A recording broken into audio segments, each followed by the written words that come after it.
This podcast is sponsored by AXA Farm Insurance. AXA offers tailored cover to fit your unique needs, whether it's public liability or protection for your family home, outbuildings or farm vehicles. Based in Athlone, the AXA Farm team of agri-specialists and regional managers work together to ensure you receive the seamless support you need. Switching to AXA is easy thanks to an innovative online service that enables you to quickly and easily find the best cover for your needs. For more information, head to AXA.ie.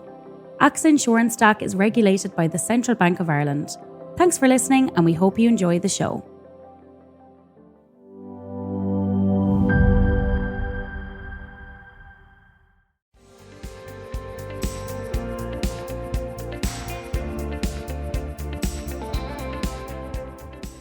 Hello and welcome to the Farming Week, the podcast brought to you by Agriland and AXA, keeping you up to date with all the latest in Irish agriculture. I'm Charles O'Donnell and I'm joined by Aisling O'Brien and Kathleen Sullivan. Well, it's been a busy week on the agri-news front this week, so we'll jump straight into it and talk about the release of Teagasc's National Farm Survey results for 2024. The National Farm Survey is an annual publication which looks at the incomes across the various sectors. You might remember last year's Farm Survey for 2023, which said farm incomes took a very significant hit, mainly due to a prolonged spell of bad weather. So, Aisling, 12 months on, how did things pan out for farmers in 2024? Well, a far more positive picture 12 months on, Charles, thankfully for farmers. But I think we have to always stress with these figures that this is an average income that we're providing for all of the different sectors that we're going to mention in just a few minutes. And also, I suppose that it's coming off a very low base from those 2023 figures, which, as you said, took an awful hit due to weather conditions right across the country. So we did see in 2024 a substantial recovery in average incomes across all of the farm systems. Now, the average family farm income in 2024 rose by 87% to just under €36,000. So what was driving that growth? Well, Teagasc pointed to a combination of improved farm output prices, some easing in input costs and additional support payments under the Common Agricultural Policy, of course, CAP. So 42% of farms, according to the report, were economically viable in 2024, which is actually one of the highest figures recorded for 1 year by Teagasc. So that is very, very positive. Of course, there's a lot of detail in this survey. We have a lot more by sector and the background to all of these figures available on our website and app. So if you want to check out your particular sector and how that fared last year, you can do that. But I suppose we might run through some of the headline figures from the survey itself and from the report. And dairy farm incomes more than doubled in 2024, rising by some 113% to an average of €108,200. Now, that was based off of improved milk prices, of course, last year, favourable grazing conditions from the middle of the year onwards, which helped to boost production. And also, Teagasc said that input costs like feed and fertiliser eased slightly relative to 2023, as did overhead costs, because I know farmers will be like, they're still very, very expensive, but there was a slight ease in comparison to the previous year. So we'll turn to cattle rearing farms, which typically would focus on suckler beef production now. And we see there that the average income in these systems increased by some 93% to €13,500. That was driven by higher cattle prices, lower production costs, and the impact of scheme payments alongside, of course, the basic income support for sustainability, the BIS payment as well. Looking at beef finishing and store cattle enterprises, these are termed as cattle other farms in the National Farm Survey, and they saw incomes jump by some 32% in 2024, and the average income rose there to over €18,000, driven by firmer prices for finished animals and lower production costs. But the increase in finished cattle prices was more modest than for younger animals, and this limited the increase in income observed for this type of farm system. Now, support payments also remained an important component of income on these farms as well. And the average income on sheep farms then more than doubled last year, increasing by 115% to just under €28,000. It was an 18% increase in lamb prices. That was one of the main drivers of improved income on sheep farms in 2024, along with a fall in input costs, which benefited sheep farmers compared to the previous 12 12-month period. And of course, again, scheme payments would have played a huge role when it came to the sheep sector as well. Looking at the tillage side of the house, we saw a significant decline in average incomes on Irish tillage farms in 2023. And for 2024, the average income rose by 101% to €38,700. Now, spring crops fared much better than winter crops. Of course, the weather played a big role in the early part of 2024 on crops, and overall yields were slightly better than in 2023 for those spring crops. Favourable weather in the summer also aided grain quality, and grain prices were up marginally, while Teagasc said that input costs moderated for tillage farmers last year. And they also pointed to lower fertiliser prices, which they said were of particular benefit. But they did highlight that land rental costs did remain high as well.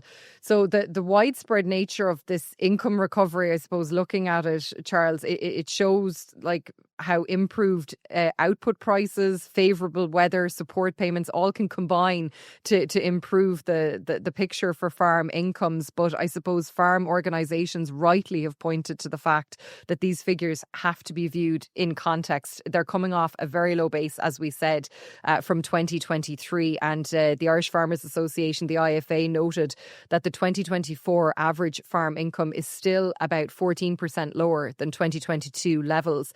And the preliminary results of the survey, they said, re-emphasises the importance of direct payments to more vulnerable sectors. And I suppose we'll be talking about CAP in just a while, and that all feeds into the next CAP as well, and the importance of these payments for sectors like maybe the beef and sheep sectors as well, and how important they are. And the Irish Cattle and Sheep Farmers Association said that an increase of 93% or 115%, it all sounds impressive.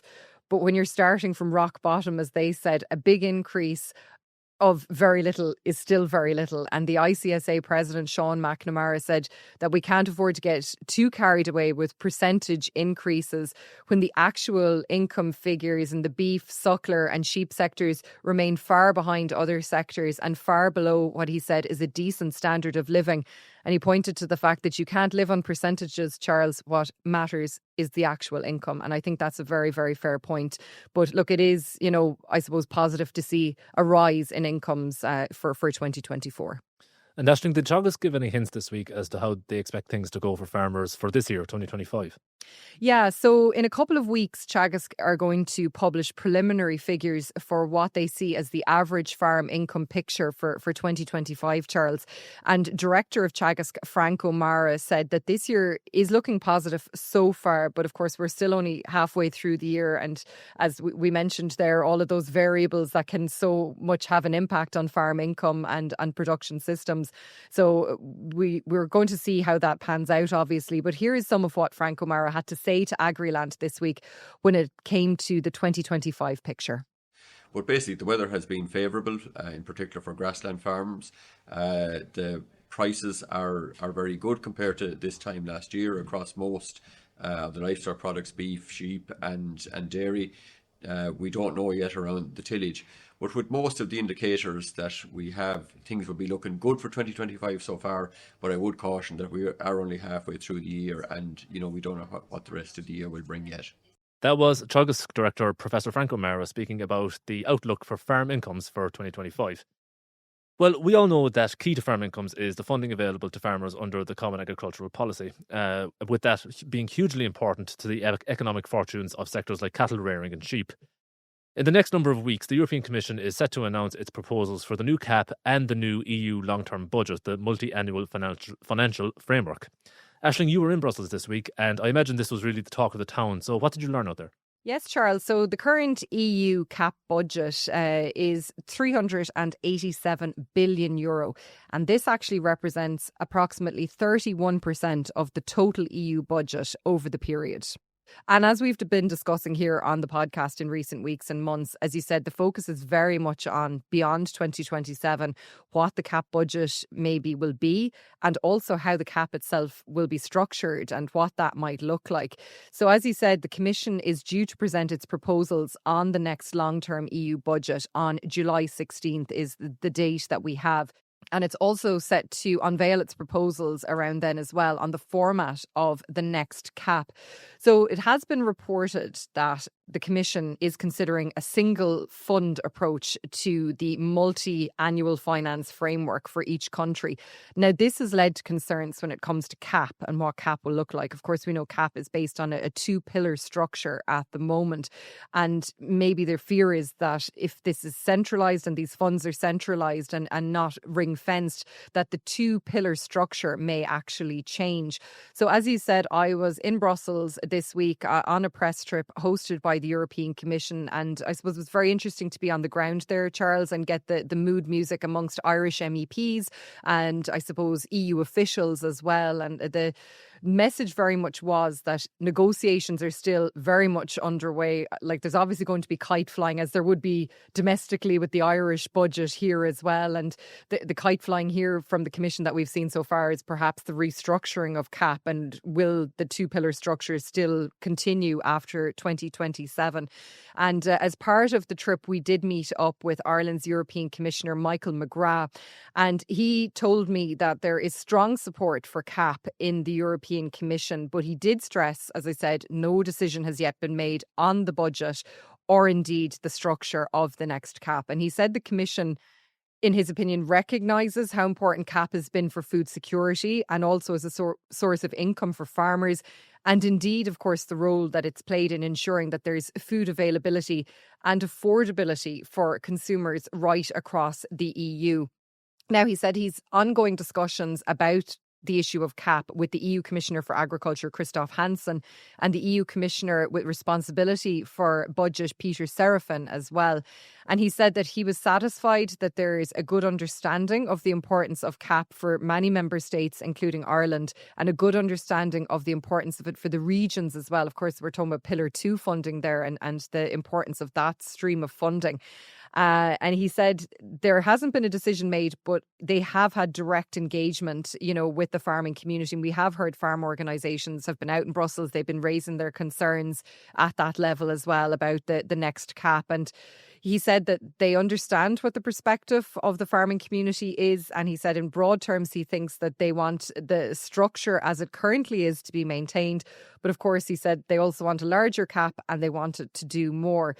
But he did warn that the next budget, there's a big backdrop here, as we know, Charles, the geopolitical situation around the world. We see all the tensions in the Middle East, and defence spending is a big talking point over in the European Union at the moment. And of course, the Eastern Bloc of the EU are very concerned about that, and they're looking for an increase in defence spending. But of course, there's only a finite resource of the EU budget.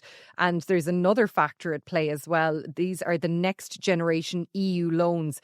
And the repayments on those loans are set to kick in 2028, the Commissioner told us. And those next generation loans were actually taken out to help the EU recover from the COVID-19 pandemic and, I suppose support the entire EU after the pandemic to get back on its feet, so to speak. So he said there's a substantial amount of funding needed for that, perhaps 20 to 25 billion euro to service these loans. And of course, that's going to have an impact. And here's some of what Commissioner McGrath said about the background to these budget negotiations and maybe how member states are going to have to react to the impact on the overall EU budget. So the EU has to examine new potential own resource initiatives, and member states will also need to reflect on the level of contribution that they are willing to make, and all of that then has to meet the ambitions that are there or fall short depending on the willingness to agree new sources of income or indeed pay more into the EU budget. But I'm satisfied overall that the position of CAP and the strategic importance of it for member states like Ireland is well understood, though no final decision yet has been made on the structure and certainly not on the quantum of funding that will be provided. So that was Ireland's EU Commissioner Michael McGrath there, Charles, I suppose painting a picture of how the different EU member states are going to have to react to the pressures on the overall EU budget, and of course then trying to protect the CAP and the interests of farmers in the middle of that as well. And there'll be a lot of horse trading, I imagine, going on at EU level. And we do see that obviously playing out over the last few months. And indeed, this next long-term budget will be coming into force on the 1st of January 2028. So there is a lot of negotiations to go on between now and then. But as we said, the proposals from the Commission on the MFF are due out on July 16th. And ahead of that, we did catch up with a number of Irish MEPs over in Brussels, including Fine Gael MEP from Midlands Northwest, Maria Walsh. And of course, she is a full member of the European Parliament's Committee on Agriculture and Rural Development. And she stressed the need to protect and preserve the CAP format in what we currently know it as. And she said that we need to have a CAP that's in line with inflation and real inflation, so that farmers who are producing food are getting paid for their product and not getting lost in the supply chain, which she said is another problem. And she said tackling parts of the supply chain, in her opinion, and the challenges that are there aren't moving fast enough. And she also spoke about centralising potentially Pillar 2 under CAP, and she said that's all, of course, very much about promoting rural communities. And she was very concerned about that, and maybe farmers and rural community groups going after the same pot of money potentially. And she said she didn't want that to happen. And she also spoke about the importance of generational renewal and the role of women as well in agriculture. We caught up with Independent Ireland MEP from Midlands Northwest, Kieran Malooly, as well. He also voiced his concern about Pillar 2. And he said there'd been some reassurances given by Commissioner for Budget Serafin in recent weeks about the single farm payment, as we note, continuing to be paid to Irish farmers and farmers across the EU. But Malooly did say that the CAP fund needs to increase as well, of course. And he did point to generational renewal and I suppose making sure that the budget is sufficient and that young farmers will see a future in going into farming and staying in the sector as well.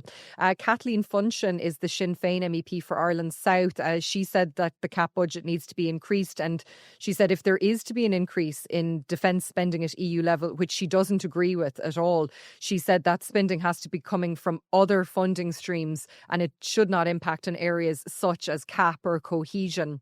Fianna Fáil MEP for Ireland South, Billy Kelleher, he said that there's concern about the CAP budget at EU level in Brussels. And he said, of course, this is against the backdrop of having to pay back these next generation loans as well, and how the funding programmes under CAP may be impacted. And he said the Irish presidency of the EU, which of course kicks in the second half of 2026, could really have an important role to play in all of this and how this long-term budget after 2027 looks as well. So, Charles, I think the message kind of coming back from Brussels this week was there's a lot to play for. There's a lot of negotiations going on behind the scenes as well. And we'll be keeping a very close eye on it in Agriland here at home as well. And as we approach that date of July 16th that you mentioned, Aisling, when these proposals are expected, farm organisations have been setting out their stall on what they want from the new CAP, including the Irish Farmers Association. So what are the IFA's key asks for this CAP, Aisling? Yeah, the IFA this week produced quite an extensive document on their asks ahead of the next CAP as well. And they said that the traditional two-pillar format has to be retained, with targeted income support and eco-scheme payments provided to genuine active farmers through Pillar 1, supplemented by additional dedicated sector-specific supports for vulnerable sectors such as beef and sheep, for rural development as well, and for agri-environmental supports through the Pillar 2 stream. Now, on Pillar 1, the IFA called for a new farm activity support scheme that would only be open to genuine active farmers who were engaged in food production.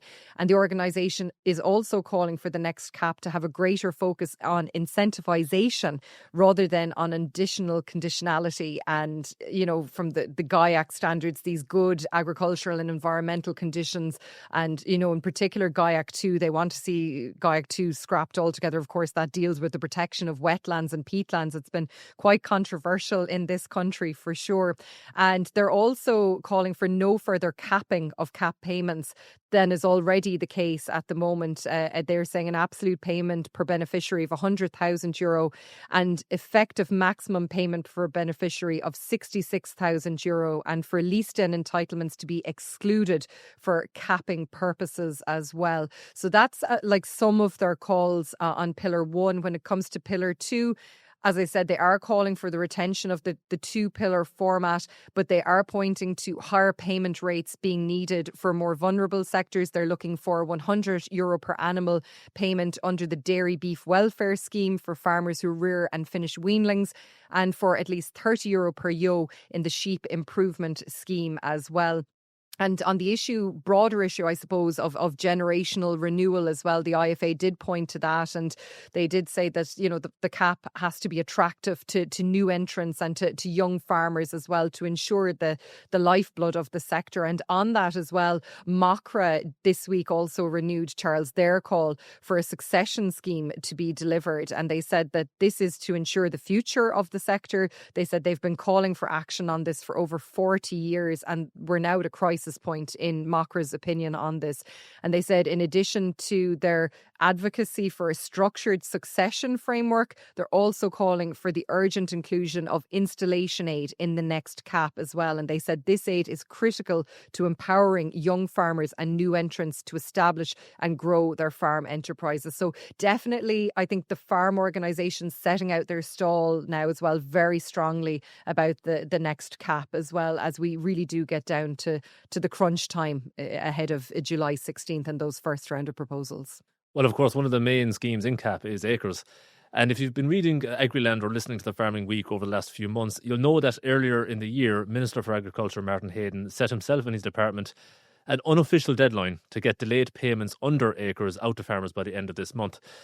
Aisling, there's about 4 days left in June now, so do we know where we stand on that at the moment? Yes, Charles, we got an update this week at the Joint Oireachtas Committee on Agriculture, because Paul Savage, who's a senior inspector at the department, he appeared yesterday before the committee and gave an update on the current state of play in relation to acres payments. And he told the committee that over 1,600 farmers are still awaiting their advance payment for participation in the scheme for 2024. Along with that, he said that some 3,300 farmers are still waiting on a balancing payment for last year. Now, he acknowledged that there, of course, has been delays in getting payments out to farmers for their participation in acres, particularly in respect of those who joined the scheme in 2023. And he said a number of whom have gone the entire scheme without receiving their full acres payment, despite the scheme now having run half of its 5-year course. And he said the delays are sincerely regretted by the department, and he said they've been doing everything they can to both catch up with 2023 payments and to also pay all farmers for their participation in the scheme in 2024 as soon as possible. And he said that they've been making really good progress. And he said in the case of 2023, almost 99% of participants are fully paid at this point. A total of 578 farmers are yet to receive their final payments for 2023, and of these, 300 received that one-off interim payment, which we're very familiar with on this podcast. It was either 4,000 or 5,000 euro, depending on what acres stream you were part of. And he said that last year's interim payments will in many cases cover the entire amount of the payment due. So for the 2024 scheme year, Charles, he said that advanced payments have now been made to more than 96% of participants, and balancing payments have been made to almost 89% of participants. So by the end of this week, after the next acres payment run, the department official expects that those 2024 numbers to reach 97 to 98% for advance payments and 94 to 95% for balancing payments. And he also said that those who are waiting for balancing payments would have received the advance payment at this stage, apart from around 1,600 who are still waiting on the advanced payments as well.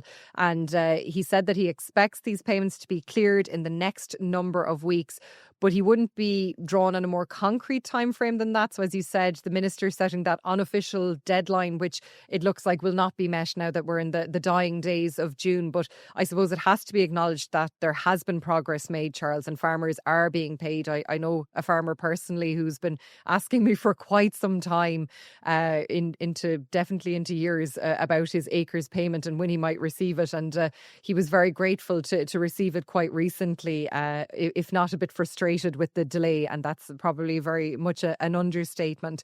And I suppose it's something that we have heard from the department, that maybe some of the outstanding cases, there's documents and documentation that's outstanding. So again, they appealed to farmers out there that need to supply documentation to the department to do that as soon as is possible for them, so that they can get these payments processed in the coming weeks ahead. Well, ACRES is, of course, the main agri-environment scheme for farmers. And while we're on the topic of the environment, the Environmental Protection Agency has put out a new report today claiming that large-scale illegal peat extraction is being carried out without necessary authorisation from local authorities. According to the EPA, these illegal extractions are contributing to an export trade of 300,000 tonnes of peat annually, valued at almost €40 million. If you want to read more on that, you can check out the story on Agriland.ie and the Agriland app. But moving on, and bovine TB has generated a lot of talk in recent months due to Minister Martin Hayden's efforts to address escalating disease levels. Aisling, we saw a significant update this week on that. Can you tell us more about it? Absolutely. So the minister said that he's received approval from Cabinet to address the rising levels of bovine TB in this country. Charles, we have reported here on the podcast in the last few months in particular about the spike in cases that the department are seeing on the ground, the number of reactors increasing.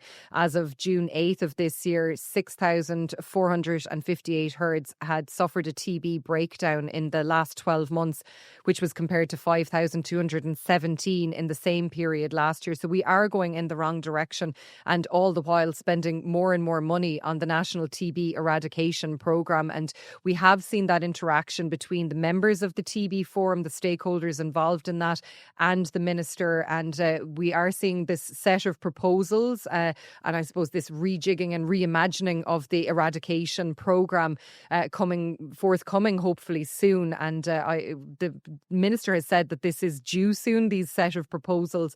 And obviously there's going to be some parts of those proposals that farmers, might not be too happy about. But the minister is quite resolute that we need to go down this science-backed route to try and get on top of this situation, because I think that the programme is due to cost some €130 million this year. And all the while, as I said, reactor numbers, herd incidence rate, all going in the very much the wrong direction. So we got this update of sorts from the minister this week, Charles. He has said, obviously, the measures and the proposals that he's hoping to implement, that'll cost money, and he wants to, get secure compensation, and obviously he'll have to go to the Department of Finance looking for extra funding for that. Now, will that be part of the upcoming budget? We're not 100% sure, but it is interesting that the Cabinet have acknowledged the issue. They're aware of it, and they've approved and they support the efforts to address the high level of TB. And Minister Hayden said he updated his Cabinet colleagues on the current disease levels and his recent engagement with the TB Forum, and he emphasised the importance of examining all available means in combating current disease levels. And he said the scale of what's required to get on top of this disease should not be underestimated. And he advised his government colleagues of the extent of what is required to tackle this disease. And again, he pointed to the best scientific research and advice to the bovine TB programme is paramount as we navigate, he said, a route to stopping the increase in disease levels, reducing disease levels, and ultimately look once again towards the goal of eradication. And he said that any changes to the TB programme will support and enable farm families who are currently dealing with the stress of an outbreak of TB to navigate a way out of being restricted and to protect those herds currently free from TB and to prevent them going down with the disease as well. So look, he didn't confirm that any extra money has been allocated at this point, but I suppose the fact that the Cabinet have approved this is a step forward, Charles, for sure. Yeah, definitely, Aisling, and it's one that we'll absolutely be keeping an eye on in the coming weeks and months. But moving on now, and there has been some concerns raised this week from the agri-food industry on a proposed increase to the minimum annual remuneration, or MAR, for employment permits. Kathleen, can you tell us more? So basically, to work in Ireland as a non-European Economic Area national, unless exempted, you must hold a valid employment permit. Dairy farm assistants, meat processing operatives and horticultural operatives are among the roles eligible for employment permits. So the minimum annual remuneration is the lowest annual salary for which an employment permit can be issued. And basically, in recent years, the Department of Enterprise has sought to address what it said was the disparity that had developed over time between this minimum salary and increases to average earnings in the state. So in late 2023, a roadmap of salary threshold increases was published, and following that, the first increases came into effect in early 2024. So this roadmap raised the thresholds for most roles, including for dairy farm assistants and meat deboners, to €34,000 in January 2024, with a proposed increase to €39,000 in 2025. Exemptions were made for the lower paid roles of meat processing operatives and horticultural roles, which must have an annual remuneration of at least €30,000 since January 2024. And the threshold for these roles was to increase over time to €39,000 by January 2026, including a rise to €32,000 in January 2025. A Department of Enterprise spokesperson has said that following the implementation of the initial phase of the roadmap, it has engaged with external stakeholders, so the department would have heard concerns from a number of industries, including Agri-food, around the general increased costs of doing business. In light of concerns, the proposed increases to salary thresholds for many roles did not take place in January 2025, pending the outcome of a review. So this roadmap review includes a consultation which closed earlier this year, and the department has confirmed it received over 150 submissions from a broad range of stakeholders and sectors, but the agri-food sector did make the greatest number of submissions, representing 24% of all responses. The review is to be completed in the coming weeks, with a report including recommendations being prepared for consideration by the Minister, according to the department. So Agriland spoke to Irish Farmers Association Farm Business Chairperson Bill O'Keefe, and he said that increases to the thresholds would have an impact on the cost of production on farms, with sectors like horticulture very vulnerable. He also said that any extra costs are an extra burden on farmers. So industry will certainly be watching closely to see what the next steps will be in regards to the roadmap implementation. Thanks very much for that update, Kathleen. Well, finally for the podcast this week, we're going to report on the ongoing issue of dog control, which is of course important in combating livestock worrying and attacks on sheep. There have been several calls in recent years for the control of dogs to be coordinated under one government department. And now it seems that those calls have come to fruition, Aisling. Yes, Charles, I think this, as you said, has been a source of frustration for farm organisations and particularly for farmers on the ground who've unfortunately been the victim of dog attacks on their sheep and on their livestock and have lived with the devastating consequences of this. And we have seen efforts at government level to bring in maybe stricter regulations. But obviously this is a positive development this week because the Department of Agriculture now has all policy and legislative responsibility for the control of Dogs Act.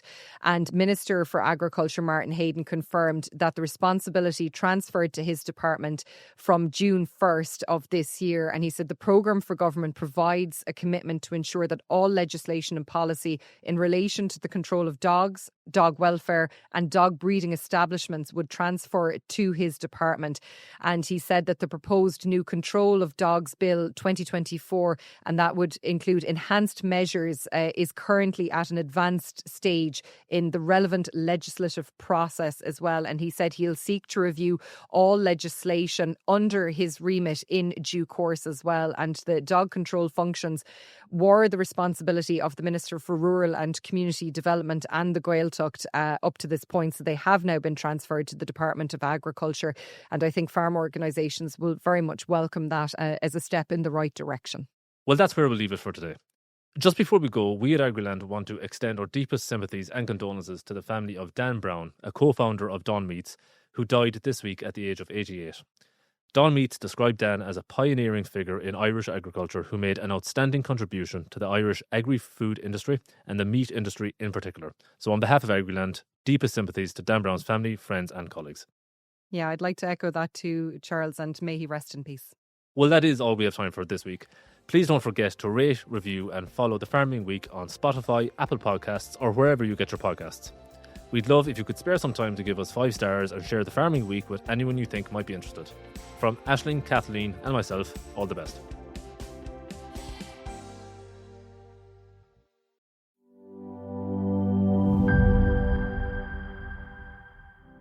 podcast is sponsored by AXA Farm Insurance. AXA offers tailored cover to fit your unique needs, whether it's public liability or protection for your family home, outbuildings or farm vehicles.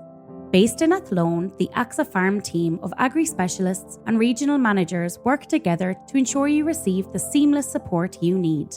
Switching to AXA is easy thanks to an innovative online service that enables you to quickly and easily find the best cover for your needs. For more information, head to AXA.ie. AXA Insurance Stack is regulated by the Central Bank of Ireland.